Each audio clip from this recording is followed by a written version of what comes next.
Welcome to Kishore Academy. 11th Standard Physics, 3rd Chapter, Important Question, Lami's Theorem. So Lami's தேரம்னா என்ன அப்படிங்கிறது புரிகிறதுக்கு முன்னாடி இங்கே கொஞ்சம் சிம்பிளாக பார்த்துக்குவோம். இது ஒரு ஃபோர்ஸ் F1.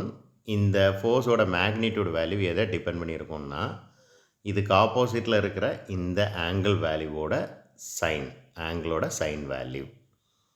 ஸோ இங்கே என்ன ஆங்கிள் இருக்கோ அந்த ஆங்கிளுக்கு சைன் வேல்யூ என்ன அப்படிங்கிறத கண்டுபிடிச்சா அந்த சைன் வேல்யூவும் இந்த F1 ஃபோர்ஸோட மேக்னிடியூட் வேல்யூவும் டைரக்ட்லி ப்ரொபோஷ்னலாக இருக்கும். டைரக்ட்லி ப்ரொபோஷ்னல்னால் இந்த வேல்யூ கூட இந்த வேல்யூ கூடும், அல்லது ஒரு வேளை இந்த வேல்யூ கூட இந்த வேல்யூ கூடும். அப்படி தான் எப்படினாலும் எடுத்துக்கலாம்.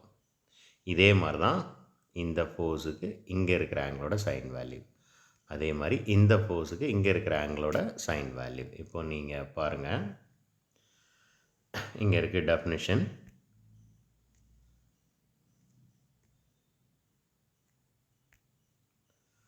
Lami's theorem states that the magnitude of each force of a system is proportional to angle of sine between other two forces.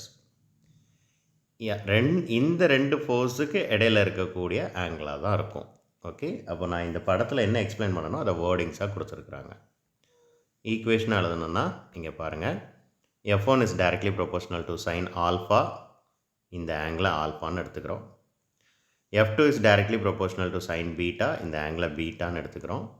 and F3 is directly proportional to gamma, இந்த ஆங்கிளை காமான்னு எடுத்துக்கிறோம். Right, gamma. ஓகே, அப்போ இந்த 3 equation form ஆயிரும். இந்த 3 ஈக்குவேஷன்லேருந்து ப்ரொஃபஷ்னலை remove பண்ணால் இப்படி கிடச்சிரும். So F1 divided by sin alpha is equal to F2 divided by sin beta is equal to F3 divided by sin gamma. இவ்வளவும் எழுதணும். பிக்சர் வேண்டாம் என்னை பொறுத்தளவுக்கு. டீச்சர்ஸ்ட்டை கேட்டுக்கோங்க, இந்த டெஃபினிஷனும் இந்த ஈக்குவேஷனும் கன்ஃபார்மாக தேவை. ஒரு வேளை பிக்சர் வரையணும்னு உங்கள் டீச்சர் சொன்னாங்கன்னா கண்டிப்பாக வரைய வேண்டும். தேங்க்யூ.